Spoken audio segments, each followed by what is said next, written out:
ठीक है।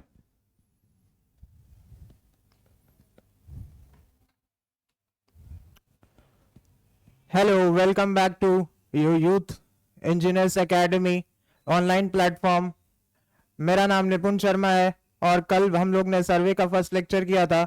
हम लोग लखनऊ से हैं। यूथ इंजीनियर्स एकेडमी का एक ब्रांच जो है वो लखनऊ में है और एसएससी जेई हम लोग एसएससी जेई प्लस टीजी2 इलेक्ट्रिकल में टीचिंग करते हैं और एसएससी जेई में हम लोग सिविल मैकेनिकल और इलेक्ट्रिकल से डील करते हैं। प्लस हम लोग आपको यूथ इंजीनियर्स एकेडमी का एक एप्लीकेशन भी देते हैं। प्ले स्टोर में जाकर आप सर्च कर सकते हैं जहां पर काफी सारे फ्री वीडियोस, फ्री लेक्चर्स और कुछ कंटेंट है जो थोड़ा कंपेरेबल प्राइस में अवेलेबल है। वहां से आप दूसरे कोर्सेज का भी प्रिपरेशन कर सकते हैं।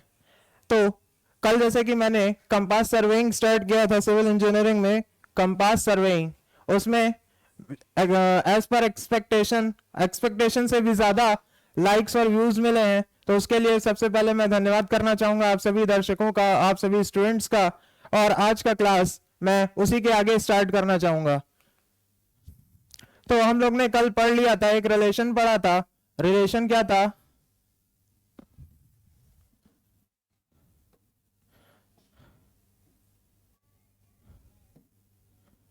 रिलेशन था back bearing equals to fore bearing plus minus 180 degree. तो आज हम लोग इसका थोड़ा एग्जांपल और क्वेश्चंस पे डिस्कस करेंगे। सबसे पहले क्वेश्चन करेंगे WCB टू RB। क्वेश्चन पहला है WCB टू RB का कन्वर्जन पढ़ेंगे, रिड्यूस बेयरिंग में कन्वर्ट करना पड़ेंगे। तो पहला क्वेश्चन है इसमें है WCB की वैल्यू दी है 70 डिग्री।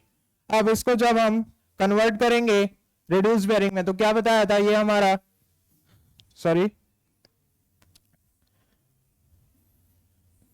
ये हमारा जो लाइन होगी वो किस क्वाड्रेंट में आ जाएगी? फर्स्ट क्वाड्रेंट में आ जाएगी। कितना डिग्री? 70 डिग्री। 70 डिग्री। और ये नॉर्थ डायरेक्शन है। क्या है? नॉर्थ डायरेक्शन है।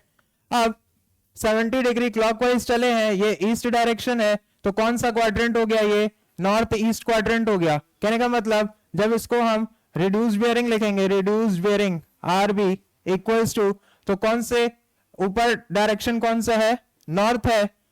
किस क्वाड्रेंट में है? नॉर्थ ईस्ट क्वाड्रेंट में है, तो नॉर्थ ईस्ट डायरेक्शन लिख लिया।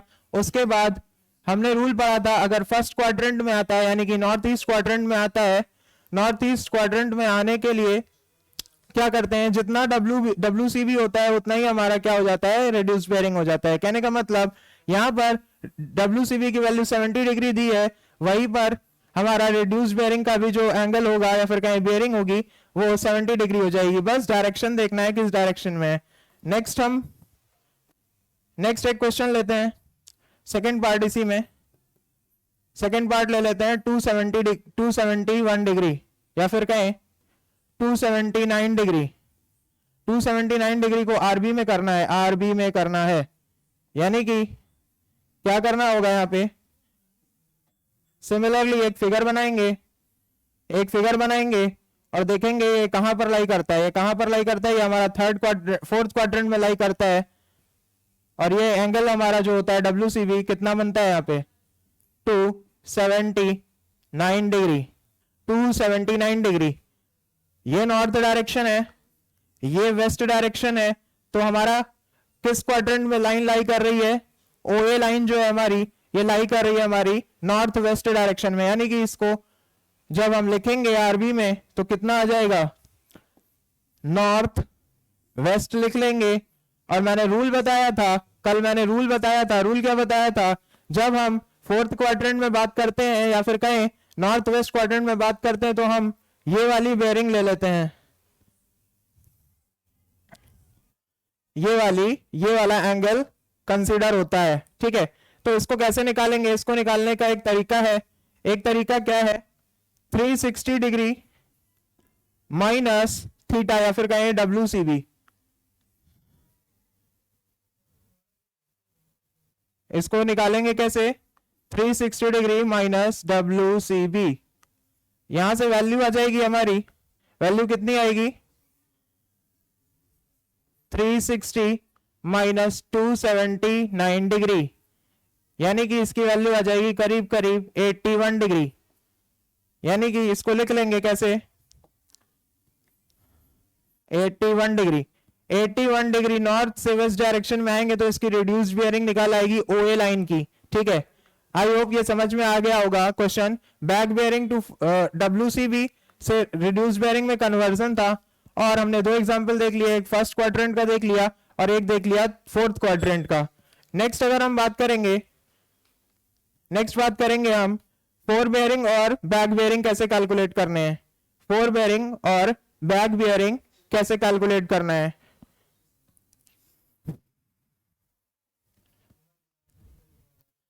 Four bearing and back bearing. अगर फोर बियरिंग किसी लाइन का, fore bearing of line A B, A से बी जाने पर कितना दिया है, 235 डिग्री दिया है। कितना दिया है, 235 डिग्री का फोर बियरिंग दिया है, और हमसे पूछ रहा है बैक बियरिंग क्या होगा। बैक बियरिंग क्या होगा, तो इसके लिए मैंने कल बताया था, रूल क्या था, if fore bearing less than 180 degree, अगर 180 डिग्री से कम है फोर बियरिंग तो हम क्या करते हैं, back bearing equal to fore bearing plus 180 degree. Similarly if fore bearing greater than 180 degree, अगर फोर बियरिंग 180 से ज्यादा हो जाता है तो बैक बियरिंग क्या हो जाती है, back bearing equals to fore bearing minus 180 degree. तो यहां पर क्वेश्चन में जो गिवन है वैल्यू, क्वेश्चन में वैल्यू क्या गिवन है, क्वेश्चन में वैल्यू 235 गिवन है, यानी कि बैक बियरिंग का रूल लगा देंगे, फोर बियरिंग माइनस 180 डिग्री, यानी कि फोर बियरिंग 235 हो गया माइनस 180 डिग्री। कहने का मतलब कितना आ जाएगा, 55 डिग्री हमारा क्या हो जाएगा, बैक बियरिंग हो जाएगा। अगर इसको डायग्रामेटिकली समझें, डायग्रामेटिकली समझने के लिए क्या करेंगे, एक स्टेशन हमारा ये है, 235 डिग्री बनाना है। कहने का मतलब कुछ एक ऐसी लाइन आ रही होगी, स्टेशन ए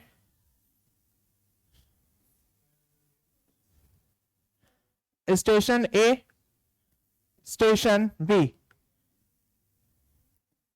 अब यहां पर ये एंगल हमारा क्या था, फोर बियरिंग था, लाइन ए बी इस डायरेक्शन में प्रोसीड कर रहे हैं, ये था हमारा 235 डिग्री, और हमारा ये था फोर बियरिंग, बैक बियरिंग, ये हमारा फोर बियरिंग था, और बैक बियरिंग कितना आया, ये हमारा बैक बियरिंग आ गया कितना, 55 डिग्री।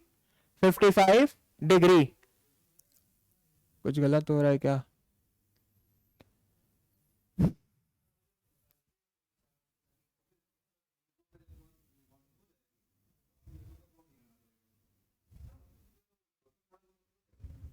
ठीक है।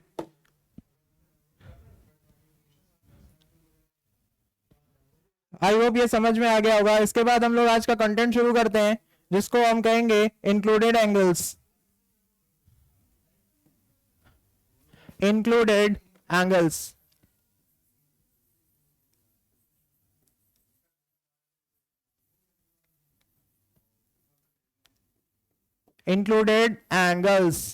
इंक्लूडेड एंगल्स जनरली दो तरह के होते हैं, एक होता है एक्सटीरियर एंगल, एक होता है इंटीरियर एंगल। इंटीरियर एंगल और एक्सटीरियर एंगल की अभी बात करेंगे, पहले जान लेते हैं इंक्लूडेड एंगल्स क्या होते हैं। Angle measured in clockwise direction from preceding line to succeeding line. इससे पहले एक लाइन जान लेते हैं, लाइंस कौन कौन सी हमको पढ़नी है।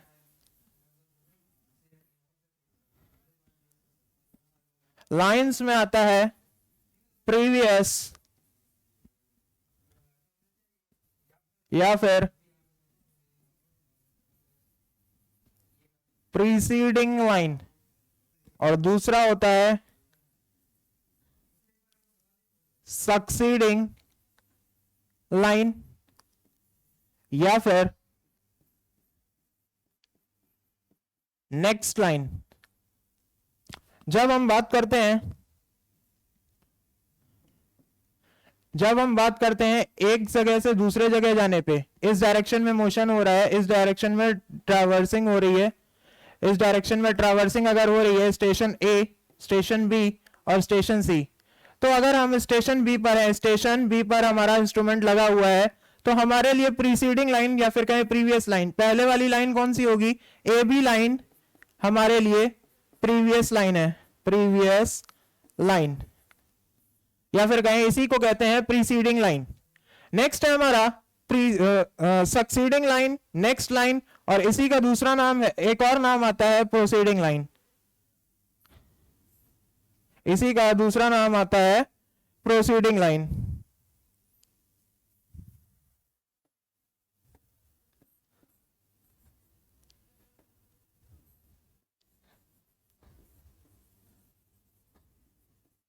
इसी का दूसरा नाम है प्रोसीडिंग लाइन। कहने का मतलब उस स्टेशन के आगे जो लाइन वर्क कर रही है, जो लाइन वर्क कर रही है, कहने का मतलब बीसी लाइन, इसको क्या कहते हैं? सक्सीडिंग। सक्सेस बाद में मिलती है, पहले मेहनत करके आओ, पहले प्रीवियस में प्रीसीडिंग में मेहनत करके आओ, उसके बाद सक्सेस मिलेगी, यानी कि सक्सीडिंग लाइन नेक्स्ट लाइन होगी उस स्टेशन के बाद। कहने का मतलब बी से सी जब जाएंगे तो बी सी लाइन हमारी कौन सी लाइन होगी? सक्सीडिंग लाइन कह लें, या फिर नेक्स्ट लाइन कह लें, या फिर प्रोसीडिंग लाइन कह लें। इसी में एक और होती है जिसको हम कहते हैं prolongation line. Prolongation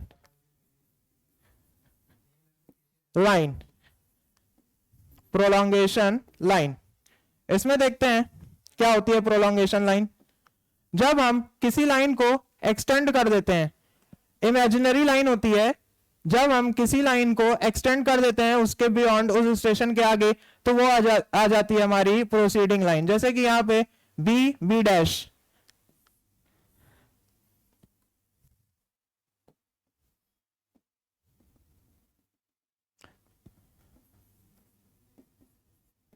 B dash हमारी कौन सी लाइन होगी? बी डैश हमारी प्रोलॉन्गेशन लाइन होगी, prolongation line.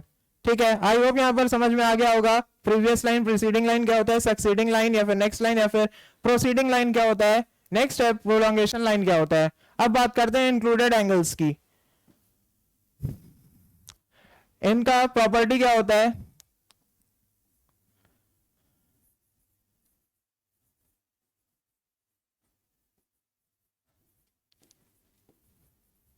Always measured in clockwise direction,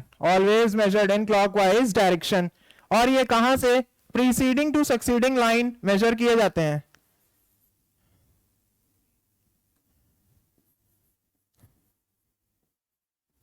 measured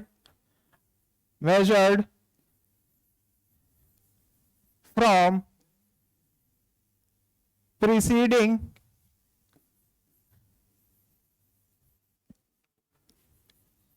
line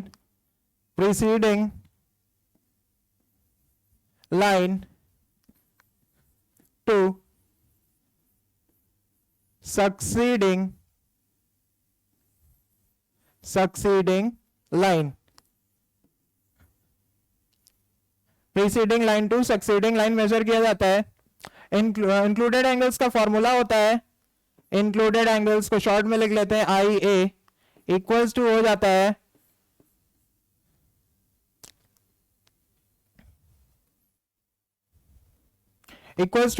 हमारा four bearing of next line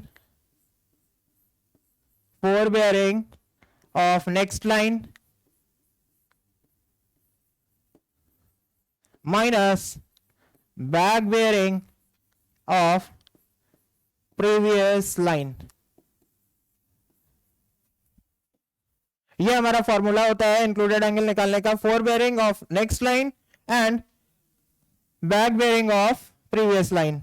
कहने का मतलब जैसे कि एक ये ट्रैवर्स मान लेते हैं ए बी सी, हमारा यहाँ पर स्टेशन लगा हुआ है, यहाँ पर हमारा इंस्ट्रूमेंट लगा हुआ है, तो हमारे लिए प्रीसीडिंग लाइन या फिर प्रीवियस लाइन कौन सी हो गई? ए बी लाइन हो गई, और बी सी लाइन क्या हो गई? सक्सीडिंग लाइन हो गई।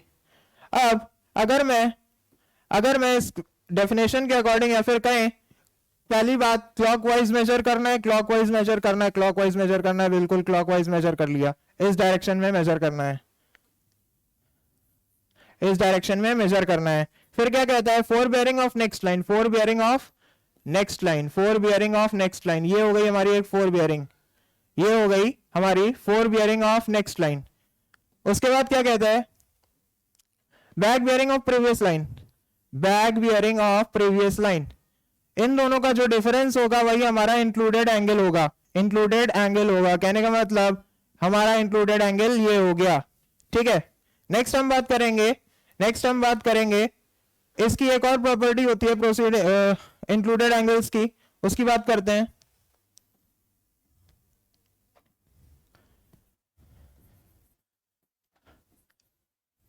इन अ clockwise traverse,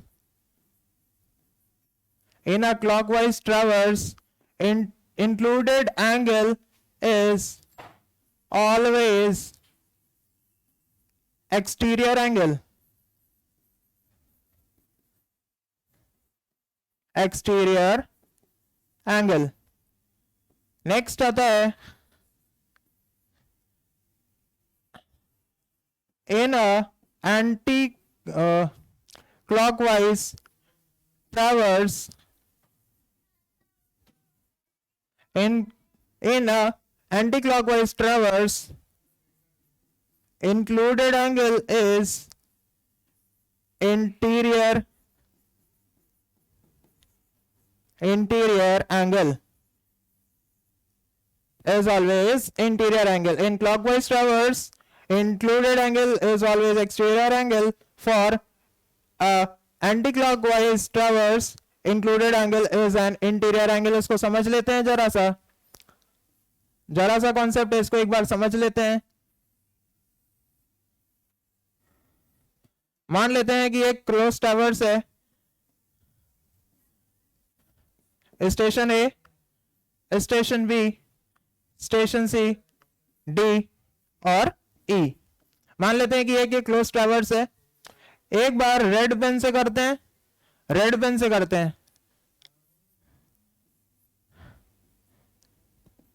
तो ये एक तरफ देखें, अगर एक तरह से देखें तो ये एक क्लॉकवाइज के डायरेक्शन में, यानी कि घड़ी जिस डायरेक्शन में चलती है उस डायरेक्शन में मोशन कर रहा है, यानी कि घड़ी जिस डायरेक्शन में मोशन करती है उसको कहते हैं क्लॉकवाइज डायरेक्शन। तो हमारा स्टेशन बी पर अगर हम स्टडी करें, स्टेशन बी पर हम अगर स्टडी करते हैं इंक्लूडेड एंगल्स की, तो वह पहली बात वो होता है क्या? क्लॉकवाइज डायरेक्शन में मेजर करते हैं और preceding line to succeeding line करते हैं, यानी कि क्लॉकवाइज डायरेक्शन में उठे और preceding line to succeeding line, यानी कि हमेशा क्लॉकवाइज ट्रैवर्स में क्या होगा? एक्सटीरियर एंगल हमारा इंक्लूडेड एंगल बनता है। हमारा हमेशा एक्सटीरियर एंगल जो होता है वो हमारा इंक्लूडेड एंगल बनता है। यही लिखा है, in a clockwise traverse included angle is always an exterior angle. देख सकते हैं क्लॉकवाइज ट्रैवर्स चल रहा था, एक्सटीरियर एंगल जो था हमारा बी स्टेशन पे या फिर हम कहें किसी और स्टेशन पे देखेंगे तो क्या हो जाएगा? इंक्लूडेड एंगल बन जाएगा। सिमिलर वे में जब हम बात करेंगे ब्लू एरो की, एंटी क्लॉकवाइज डायरेक्शन में चलेगा, ब्लू एरो की एंटी क्लॉकवाइज डायरेक्शन में चल रहा है, ब्लू डायरेक्शन में या फिर कहें ब्लू एरो के डायरेक्शन में अगर चलें तो ये क्या है? एंटी क्लॉकवाइज डायरेक्शन में चल रहा है, एंटी क्लॉकवाइज डायरेक्शन में, घड़ी के जस्ट उल्टा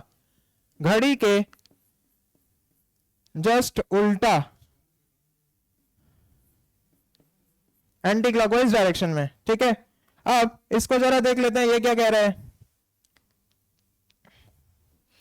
ये क्या कहता है? एंटी क्लॉकवाइज डायरेक्शन में मान लेते हैं कि हमारा स्टेशन डी पर स्टडी करते हैं, एंटी क्लॉकवाइज डायरेक्शन है और इंक्लूडेड एंगल क्या कहता है? क्लॉकवाइज डायरेक्शन में मेजर करेंगे हमेशा, क्लॉकवाइज डायरेक्शन यानी कि ये, क्लॉकवाइज डायरेक्शन यानी कि ये, और प्रीसीडिंग टू सक्सीडिंग यानी कि प्रीसीडिंग लाइन ये हो गई और सक्सीडिंग लाइन ये हो गई हमारी, प्रीसीडिंग लाइन ये हो गई पहले वाली लाइन, पहले स्टेशन जो था उसके बाद जो आया वहां पे प्रीसीडिंग लाइन गए, उसके बाद सक्सीडिंग लाइन, यानी कि और किस डायरेक्शन में मेजर करना है, क्लॉकवाइज डायरेक्शन में, यानी कि ये एंगल जो होगा,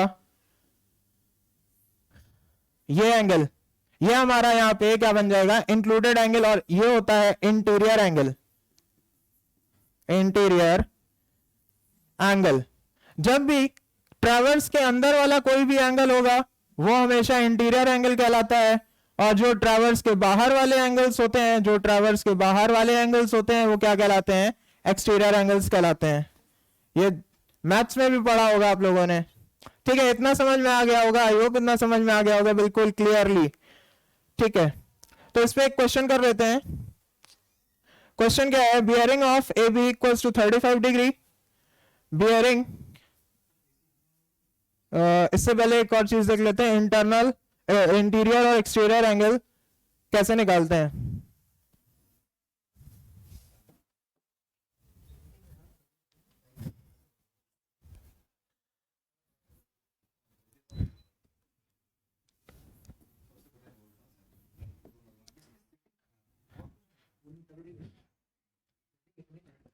interior exterior angles, interior exterior angles, interior exterior angles. अगर कोई ट्रैवर्स ये है तो इंटीरियर एंगल मान लेते हैं अल्फा है और एक्सटीरियर एंगल मान लेते हैं बीटा है। तो अल्फा और बीटा इक्वल्स टू क्या होता है, back bearing of next line, back bearing of previous line minus forebearing of next line, back bearing of previous line minus back bearing of previous line minus forebearing of next line. ये होता है हमारा included या फिर interior या फिर exterior angles, ठीक है। अगर हम क्वेश्चन की बात करें, एक क्वेश्चन लेते हैं, उसकी बात करते हैं, क्वेश्चन की बात करते हैं, bearing of line A B equals to 35,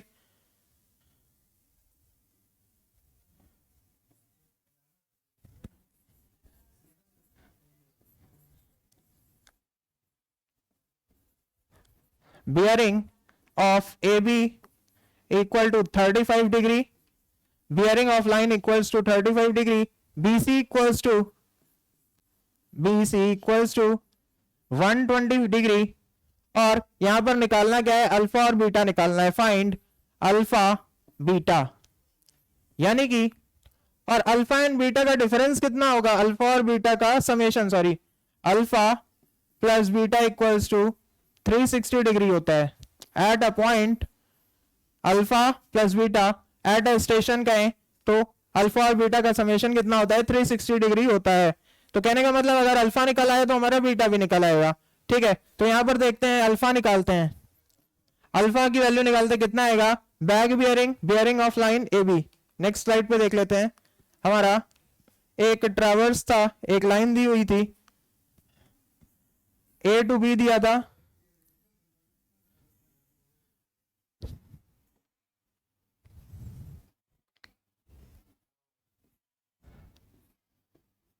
station A, station B.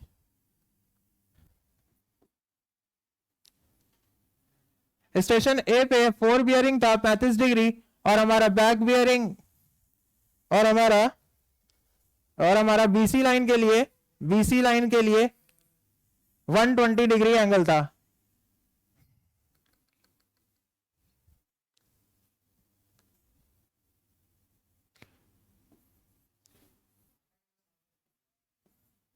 BC station के लिए जो बियरिंग था बी पर 120 डिग्री फोर बियरिंग दिए थे, ये दोनों फोर बियरिंग दिए थे, अब हमको निकालना क्या है, इंटीरियर एंगल निकालना है, इंटीरियर एंगल। तो कैसे निकलेगा, अभी पढ़ के आए, क्या पढ़े, alpha equals to back bearing of preceding line, preceding line कौन सी हो गई, A B, minus fore bearing of B C, यानी कि back bearing of A B, back bearing of A B कितना हो जाएगा, ये हो जाएगी, ये वैल्यू कितनी हो जाएगी, ये वैल्यू कितनी हो जाएगी, ये हो जाएगी हमारा 180 plus 180 degree plus 35 degree, 180 plus 35 degree कितना हो गया, 180 plus 35 degree minus four bearing of BC, four bearing of BC कितना है, 120 डिग्री दिया हुआ है, यानी कि कितना आ जाएगा 60 95 95 डिग्री का एंगल बनेगा। ये जो इंक्लूडेड एंगल अल्फा है ये कितना हो गया 90 डिग्री का, और अगर अल्फा निकल आया है हमारे पास, क्या निकल आया है अल्फा, यानी कि 95 डिग्री निकल आया है, तो बीटा कितना हो जाएगा, बीटा हो जाएगा हमारा 360 माइनस अल्फा, यानी कि 360 डिग्री माइनस 95 डिग्री, यानी 265 डिग्री, कितना 265 डिग्री। ये हमारा अल्फा हो गया और ये हमारा बीटा हो गया। इंटीरियर और एक्सटीरियर एंगल्स निकाल लिए। अब एक रूल आता है, direct difference of alpha and beta when both lines start from same station.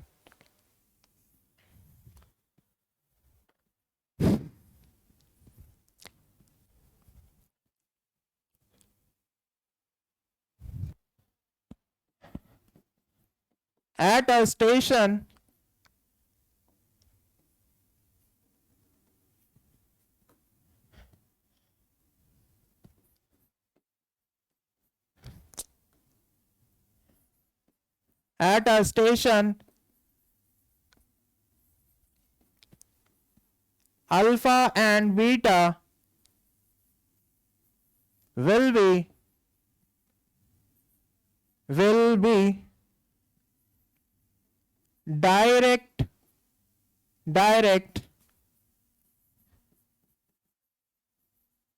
difference of forebearings if the lines are starting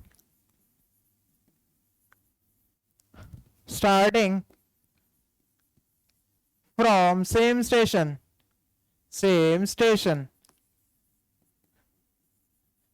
from same station कहने का मतलब क्या है, आइए देखते हैं।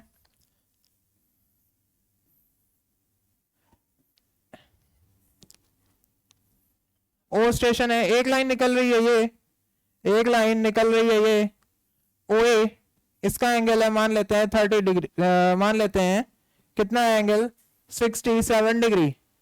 नेक्स्ट है हमारे पास एक लाइन और निकल रही है यहीं से, ओ स्टेशन से ही, इसका एंगल है हमारा कितना 130 डिग्री, 130 डिग्री। अब हमको अल्फा निकालना है, क्या निकालना है, अल्फा निकालना है। अल्फा क्या है हमारा, इंटीरियर एंगल है, इंटीरियर एंगल, यानी कि अल्फा है हमारा इंटीरियर एंगल अल्फा, और हमारे पास जस्ट इसका 360 से माइनस करेंगे तो क्या आ जाएगा, बीटा आ जाएगा। अल्फा निकालेंगे क्या आएगा, दोनों का एंगल का डिफरेंस, यानी कि 130 माइनस 67, 130 माइनस 67 डिग्री कितना आ जाता है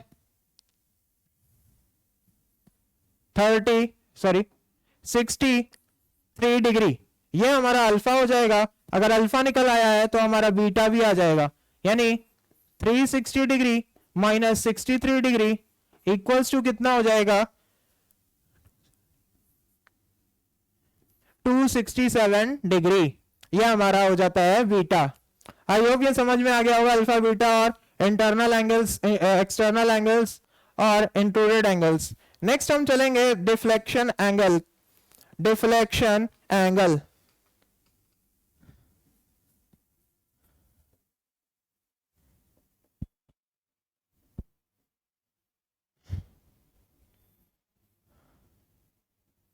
नेक्स्ट हम चलेंगे डिफ्लेक्शन एंगल पे। डिफ्लेक्शन एंगल का क्या होता है क्राइटेरिया, वो देखते हैं।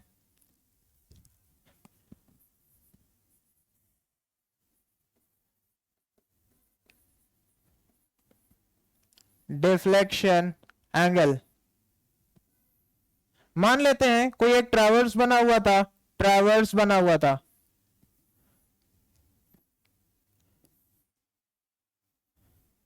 ठीक है। यहां पर स्टेशन ए हो गया, ये स्टेशन बी हो गया, ये स्टेशन सी हो गया, ये स्टेशन हो गया डी। एक ट्रैवर्स है, ओपन ट्रैवर्स जनरली मैंने कंसीडर कर लिया यहां पे। और इसके बाद देखते हैं क्या देखेंगे, स्टेशन बी पर कितना डिफ्लेक्शन आया है।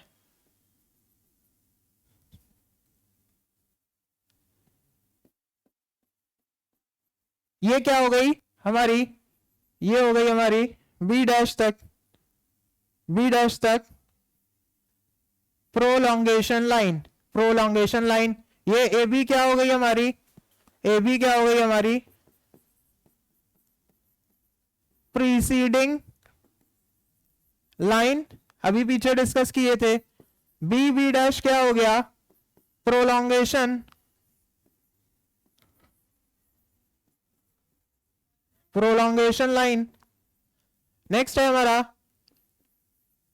बीसी, बीसी क्या है हमारा नेक्स्ट लाइन या फिर नेक्स्ट या फिर सक्सीडिंग, सक्सीडिंग लाइन। तो ये जो हमारा एंगल बनाता है ना, कितने एंगल से हमारी कोई लाइन शिफ्ट हुई उसको कहते हैं डिफ्लेक्शन एंगल, उसको कहते हैं जनरली डिफ्लेक्शन। उसको क्या कहते हैं, कोई आदमी सीधे जा रहा था, वो अचानक से मुड़ गया, कोई आदमी सीधे जा रहा था, वो अचानक से राइट मुड़ गया, अचानक से राइट मुड़ गया, तो डिफ्लेक्शन एंगल यहां पे कितना आएगा, 90 डिग्री का आता है। और यहीं पर अगर हम इस डायरेक्शन में बात करें, ए टू बी मोशन हो रहा था हमारा ट्रैवर्सिंग, बी टू सी हो रहा था, सी टू डी हो रहा था। सिमिलरली तो यहां पर इस तरह देखेंगे तो क्या होगा, ये जो हमारा एंगल डेल्टा बन रहा है यही हमारा डिफ्लेक्शन एंगल होता है। क्या होता है, हमारा डिफ्लेक्शन एंगल होता है। तो इसके लिए डिफ्लेक्शन एंगल इक्वल टू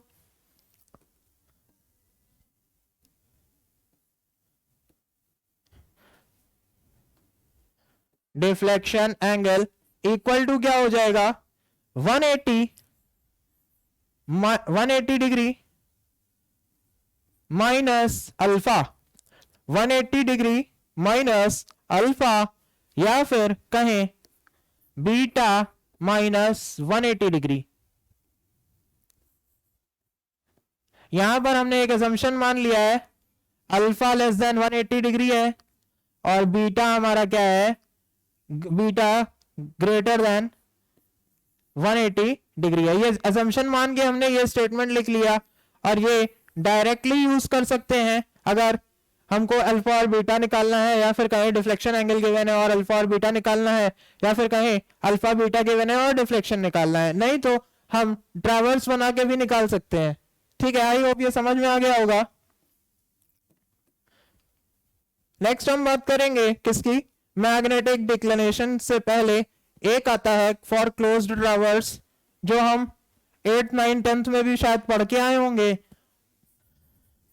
वहां पर क्लोज्ड फिगर पढ़ते थे, क्लोज्ड फिगर कहने का मतलब क्लोज्ड पॉलीगन,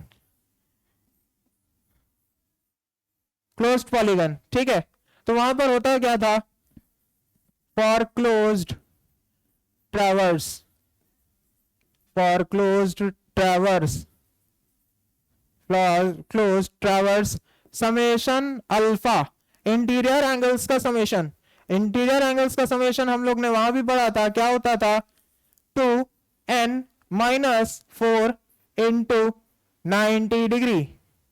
सिमिलरली हमारा beta 2n plus 4 into 90 degree. Similarly हमारा समेशन डेल्टा कितना आ जाता है, 360 डिग्री आ जाता है। किसी भी क्लोज ट्रैवर्स की जब बात करते हैं तो इंटीरियर एंगल्स का सम हमारा कितना निकल के आता है, 2n minus 4, 2n minus 4 into 90 degree. Next है बीटा निकल के आता है, एक्सटीरियर एंगल्स का सम हमारा निकल के आता है कितना, 2n plus 1 2n plus 4 into 90 degree और समेशन ऑफ डेल्टा यानी कि डिफ्लेक्शन एंगल निकल के आता है हमारा 360 डिग्री। ये कांस्टेंट वैल्यूज हैं। इसके बाद हम बात करेंगे मैग्नेटिक डिक्लिनेशन की। मैग्नेटिक डिक्लिनेशन की मैग्नेटिक डिक्लिनेशन की मैग्नेटिक डिक्लिनेशन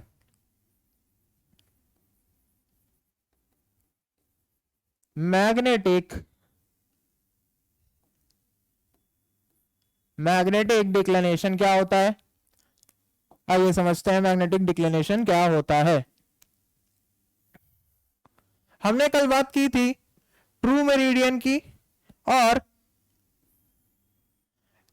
दो मेरिडियंस की बात करी थी, एक था ट्रू मेरिडियन, दूसरा था मैग्नेटिक मेरिडियन। ये हो गया हमारा ट्रू नॉर्थ, ये हो गया हमारा ट्रू साउथ।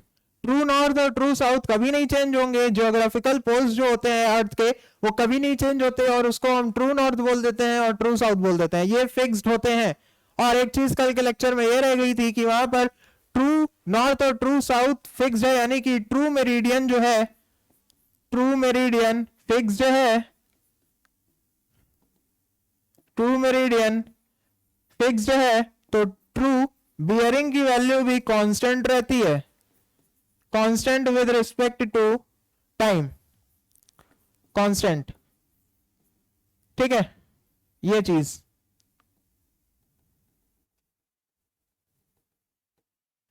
अब बात कर लेते हैं जरा मैग्नेटिक मेरिडियन की। इसी पे मैग्नेटिक मेरिडियन क्या था? हमने एक फ्रीली सस्पेंडेड बार लटका दिया था, फ्रीली सस्पेंडेड बार को लटका दिया और देखा क्या, कुछ इस डायरेक्शन में, कुछ इस डायरेक्शन में हमारा मैग्नेटिक मेरिडियन बन रहा था। कहने का मतलब जब हमने अर्थ की बात करी थी, अर्थ की बात करी थी, अर्थ की बात करी थी,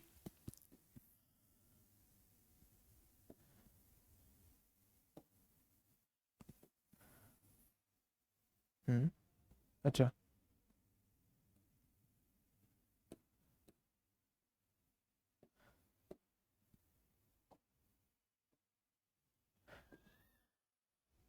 जब हमने अर्थ की बात करी थी तो होता क्या है,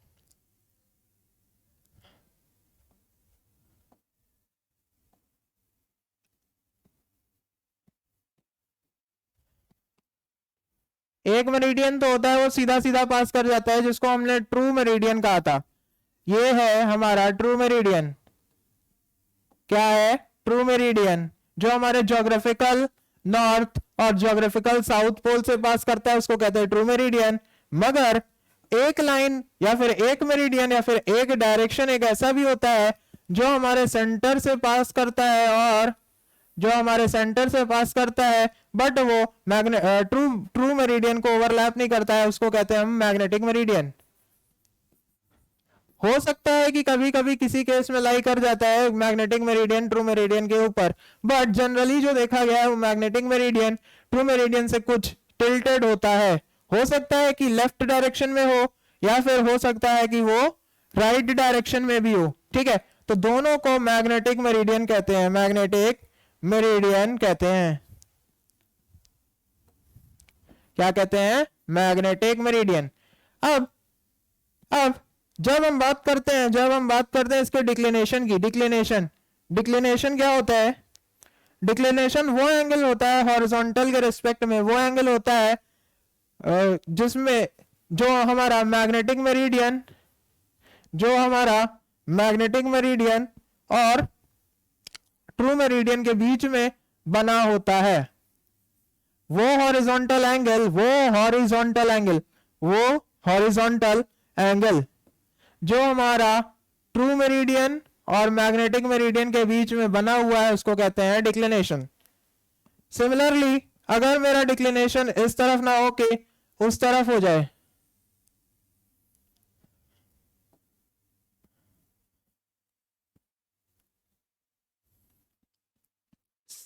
ये भी हमारा क्या है? मैग्नेटिक मेरिडियन है। ये भी क्या है? हमारा मैग्नेटिक मेरिडियन है। ठीक है, अगर हमारा जो डिक्लिनेशन है इधर ना होके इस तरफ हो गया तो ये भी हमारा थीटा हो जाएगा। बस क्या दिक्कत है ये वेस्ट में है, ये ईस्ट में है, ये वेस्ट में है, ये ईस्ट में है। क्यों?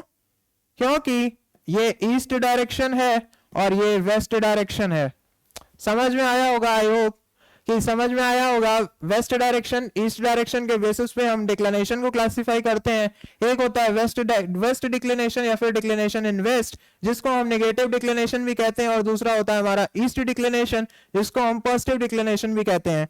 तो इसके बारे में कुछ लिख लेते हैं। Magnetic declination,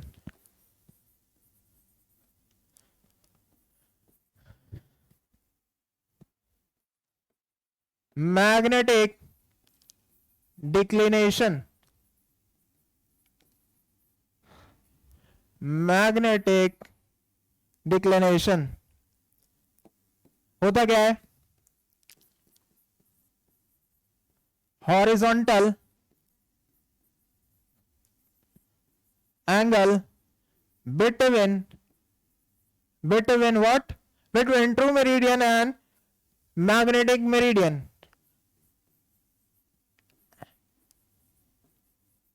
By true meridian and magnetic meridian,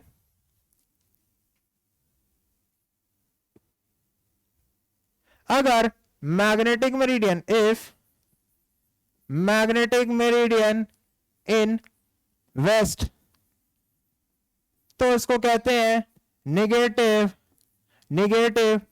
declination, या फिर कहे western declination, western declination, western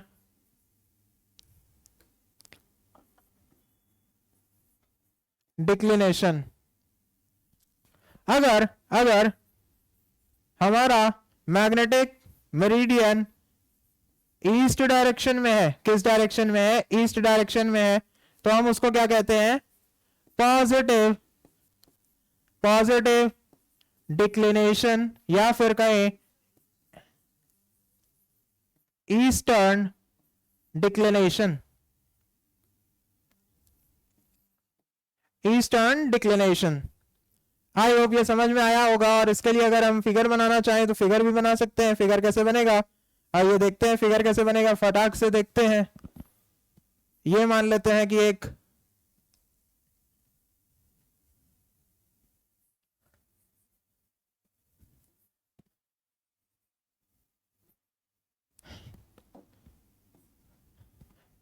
ये हमारा ट्रू नॉर्थ था, ट्रू नॉर्थ यानी ट्रू मेरिडियन पे, और ये हमारा मैग्नेटिक नॉर्थ है यानी कि मैग्नेटिक मेरिडियन पे। सिमिलरली ये हमारा ट्रू नॉर्थ है और ये हमारा क्या है? मैग्नेटिक मेरिडियन, या फिर मैग्नेटिक मेरिडियन का नॉर्थ पोल है। अब ये जो एंगल सबटेंड करेगा, ये जो एंगल बना रहा होगा, ये एंगल बना रहा है, ये क्या है? थीटा है, डिक्लिनेशन है, बिल्कुल ठीक बात है। ये भी क्या है?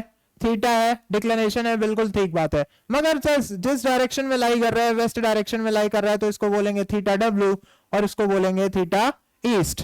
ठीक है, अब एक रिलेशन निकल के आता है, true bearing is always constant and true bearing is always constant equals to magnetic bearing plus minus declination. True bearing is always constant and equals to magnetic declination plus magnetic bearing plus declination. यहां पे plus और minus की बात कर लेते हैं जरा, इसको बॉक्स में रखते हैं और प्लस एंड माइनस की बात कर लेते हैं। प्लस कब लेंगे? जब हम ईस्ट डिक्लिनेशन की बात करेंगे, जब हम ईस्ट डिक्लिनेशन की बात करेंगे। और माइनस कब लेंगे? हम वेस्ट डिक्लिनेशन की जब बात करेंगे, वेस्ट डिक्लिनेशन की। कहने का मतलब क्या है? हम पॉजिटिव डायरेक्शन में कब जाएंगे? जब हमारा ईस्ट डिक्लिनेशन होगा, ईस्ट डिक्लिनेशन होगा। इसका एक एग्जांपल ले लेते हैं, फटाक से एक एग्जांपल इसका देखते हैं, फिर अपना लेक्चर यहीं पर रोकेंगे, बाकी का बात कल करेंगे।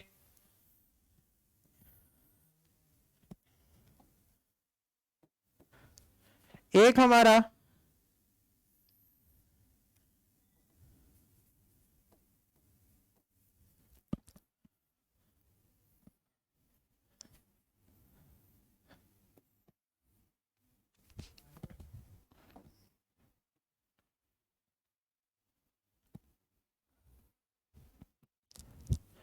मान लेते हैं कि ये हमारा मैग्नेटिक मेरिडियन है, ये हमारा ट्रू मेरिडियन है।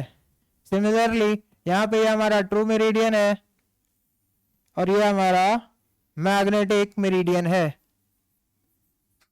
अब एक लाइन ले लेते हैं, एक लाइन ले लेते हैं, क्या ले लेते हैं, एक लाइन ले लेते हैं जो सर्वे लाइन है, सर्वे लाइन, सर्वे लाइन, सर्वे लाइन ले लिए ओ ओ ए। सिमिलरली यहां पर भी एक लाइन ले लेते हैं, क्या ले लेते हैं, ओ बी, ओ बी। अब देखेंगे क्या हमारा डिक्लिनेशन किस डायरेक्शन में है, डिक्लिनेशन किस डायरेक्शन में है, यहां पर डिक्लिनेशन राइट डायरेक्शन में, ईस्ट डायरेक्शन में है, ईस्ट डायरेक्शन में है। ये हमारा थीटा हो गया, थीटा ई, और ये हमारी मैग्नेटिक बेयरिंग होती है, magnetic bearing. Magnetic bearing generally जो कंपास मेजर करते हैं वो हमारी मैग्नेटिक बेयरिंग होती है, और वो हमेशा मैग्नेटिक मेरिडियन के रिस्पेक्ट में मेजर करते हैं, यानी कि मैग्नेटिक मेरिडियन के रिस्पेक्ट में एंगल बनता है। मान लेते हैं कि ये अल्फा एंगल बन रहा था, तो ट्रू बियरिंग कितनी हो जाती है, ट्रू बियरिंग दोनों का सम हो जाएगा। ट्रू बियरिंग कितना हो जाएगा,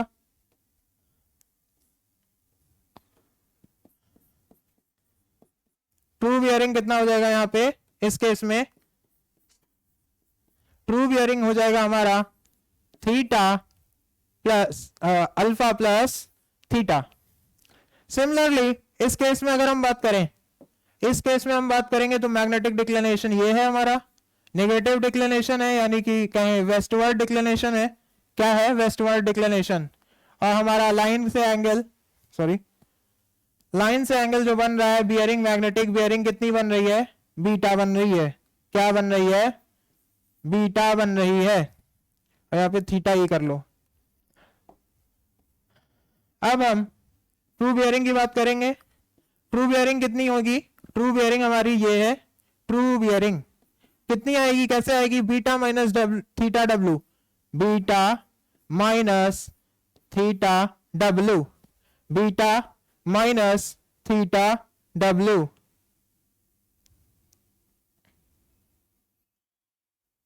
beta minus theta W.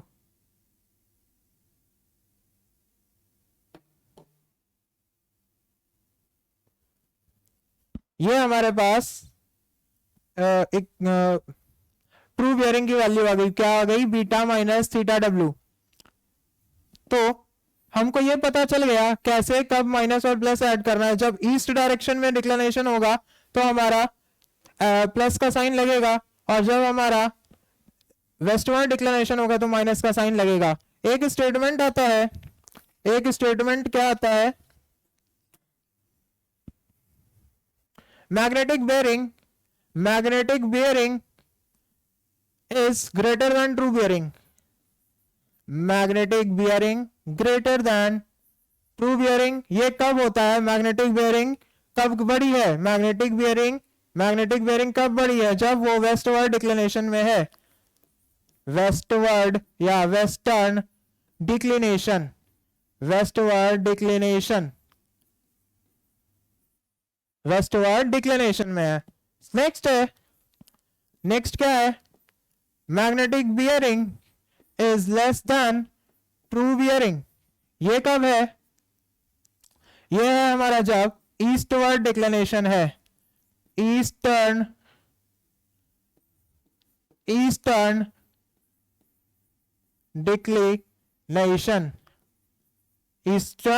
Declination, यानी कि ईस्ट के डायरेक्शन में कब था, मैग्नेटिक मेरिडियन कहां झुका हुआ था, ईस्ट के डायरेक्शन में झुका हुआ था। तो हमारा क्या, ट्रू बियरिंग, या फिर कहें ट्रू बियरिंग कितना आया था, एड ऑन हो जाएगा, और वहां पे true bearing greater than theta E या फिर मैग्नेटिक बियरिंग होता है। आई होप ये सारी बातें समझ में आ गई होंगी। एक क्वेश्चन इस पे हम देखना चाहेंगे, जल्दी से देखेंगे, क्या है क्वेश्चन में, मैग्नेटिक बियरिंग दी हुई है, मैग्नेटिक बियरिंग दी हुई है, कितनी दी हुई है, 120 degree, 12 minute 30 seconds, 12 minute 30 seconds. Declination दिया हुआ है डिक्लिनेशन दिया हुआ है, डिक्लिनेशन कितना दिया हुआ है 2 डिग्री ईस्ट का, 2 डिग्री ईस्ट का, यानी कि मैग्नेटिक मेरिडियन किस डायरेक्शन में है, मैग्नेटिक मेरिडियन हमारा, मैग्नेटिक मेरिडियन हमारा किस डायरेक्शन में है, मैग्नेटिक मेरिडियन हमारा ईस्ट डायरेक्शन में है, यानी कि हमारा क्या होगा, ट्रू बियरिंग जो आ रही होगी वो ग्रेटर देन होगी मैग्नेटिक बियरिंग से, यानी कि तो ट्रू बियरिंग निकाल लेंगे डायरेक्टली यहां से, कैसे आएगी, true bearing equals to magnetic bearing plus declination, magnetic bearing, magnetic bearing कितनी है 120 degree 12 minutes and 30 seconds plus 2 degree, यानी कि इसकी वैल्यू कितनी आ गई, इसकी वैल्यू आ गई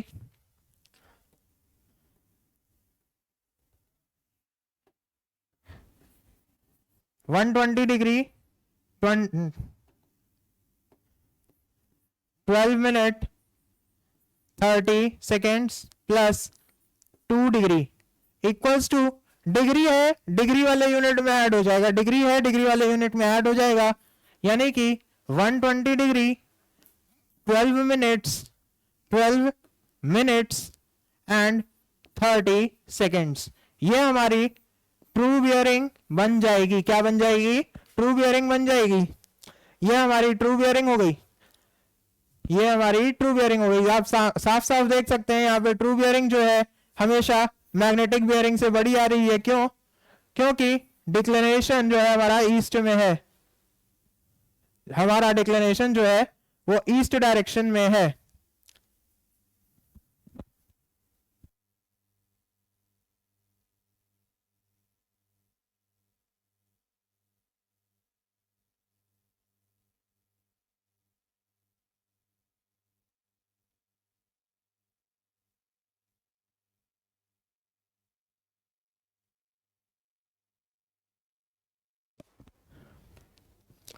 नेक्स्ट देखते हैं वेरिएशंस इन डिक्लिनेशन, कितने प्रकार के डिक्लिनेशन होते हैं, एक टॉपिक और पढ़ लेते हैं जल्दी से, वेरिएशंस इन डिक्लिनेशन, वेरिएशंस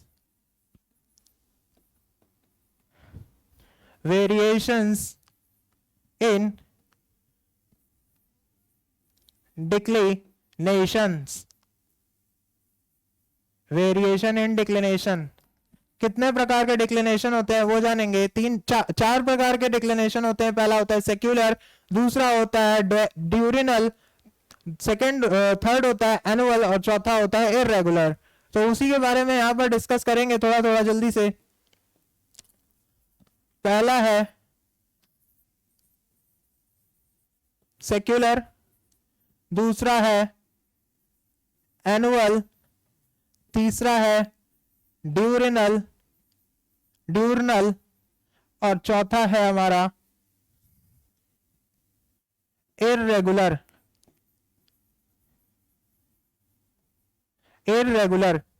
ये चार प्रकार के हमारे पास वेरिएशंस होते हैं डिक्लिनेशन में, ये चार प्रकार के डिक्लिनेशंस होते हैं हमारे पास।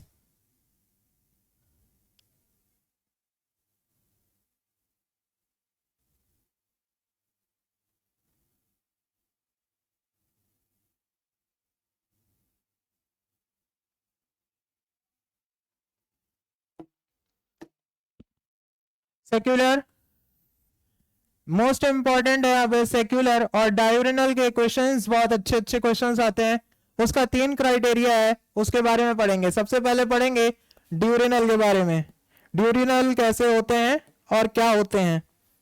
ड्यूरेनल डेली बेसिस पे वेरिएशंस होता है, डेली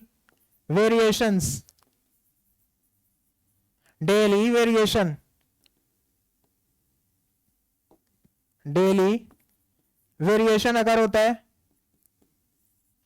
नेक्स्ट है इसमें डायरेनल में कितना 0 डिग्री 3 से 12 सेकेंड 12 मिनट का वेरिएशन जनरली देखने को मिलता है। कितना मिलता है देखने को, 3 से 12 सेकेंड का ड्यूरेनल वेरिएशन देखने को मिलता है। और ये किसकी वजह से होता है, सन स्पॉट की वजह से, phase of sun spot, phase spot phase of sunspot. जैसे जैसे हमारा सन चेंज करता है अपनी डायरेक्शन, वैसे वैसे हमारा ड्यूरेनल वेरिएशन भी चेंज होता रहता है। और कितना होता है? 0 डिग्री 3 to 12 मिनट्स के बीच में हमारा ड्यूरेनल वेरिएशन शफल करता है, चेंज करता है। नेक्स्ट है हमारा irregular variation. Irregular variation generally occur due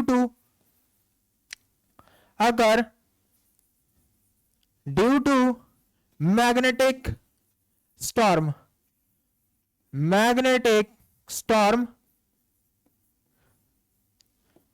earthquakes,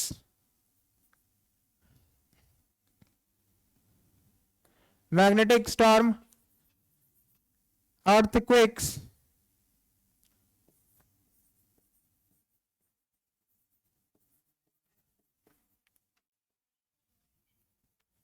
and annual variation क्या होता है? एनुअल वेरिएशन साल दर साल चेंज होता है, साल दर साल चेंज होता है। Periodic variation yearly, yearly periodic variation, yearly periodic variation, yearly periodic variation होता है इसमें।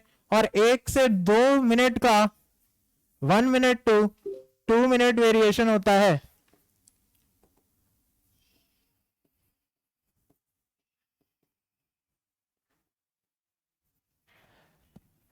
सबसे इंपॉर्टेंट जो है वो हमारा सेक्युलर है, मोस्ट इंपॉर्टेंट है, पीरियोडिक है, पीरियोडिक बिहेवियर, और इसका रोलर कोस्टर बिहेवियर होता है मोस्ट इंपॉर्टेंट।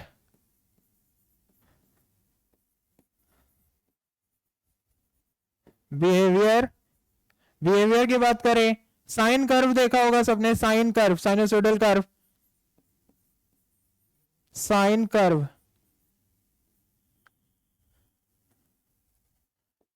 साइन कर्व, या फिर कहे रोलर कोस्टर शेप में, रोलर कोस्टर शेप में। और इसका जनरली वेरिएशन जो होता है, पीरियड होता है 250 इयर्स के अबाउट होता है। एस्ट्रोनॉमिकल सर्वे से इसको पता कर लेते हैं, ठीक है। उसका पीरियड होता है, period of 250 years,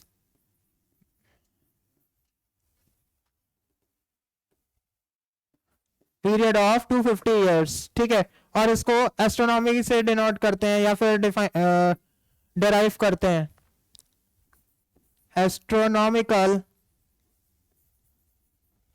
astronomical services को फाइंड करते हैं। बाकी बातें नेक्स्ट क्लास में करेंगे। एक छोटा सा टॉपिक रह गया है, उसको कवर कर लेते हैं। उसमें है क्या? ड्यूरेनल वेरिएशन का कैटेगराइज किया गया है, ड्यूरेनल वेरिएशन, ड्यूरेनल वेरिएशन। इसका कैटेगराइजेशन कैसे है? मोर एट पोल्स, हमारे जो अर्थ के पोल है, नॉर्थ पोल और साउथ पोल, वहां पर ज्यादा होता है, and less at equators, less at equator. Equator क्या है? हमारा सबसे बड़ी जो ग्रेट सर्कल है, सबसे बड़ा जो सर्कल है, या फिर कहें सबसे बड़ा जो ग्रेट सर्कल है, उसकी बात करते हैं, या फिर कहें 0 डिग्री लैटिट्यूड जो है हमारा, वो होता है इक्वेटर। नेक्स्ट है मोर इन समर, गर्मी के सीजन में ड्यूरेनल वेरिएशन बहुत ज्यादा होता है, लेस इन विंटर। विंटर के केस में या फिर विंटर के सीजन में हमारा ड्यूरेनल वेरिएशन कम होता है, क्योंकि वो सन स्पॉट बेस्ड है, phase of sun spot. Next है हमारा more in day time, more in day time, less in nights. इसका भी सेम रीजन है, सन स्पॉट, सेम रीजन। आज का लेक्चर हम यहीं पर समाप्त करते हैं, सिविल इंजीनियरिंग का, और आगे हमारे सीनियर रस्तोगी सर आपसे बात करना चाहेंगे। रुक दे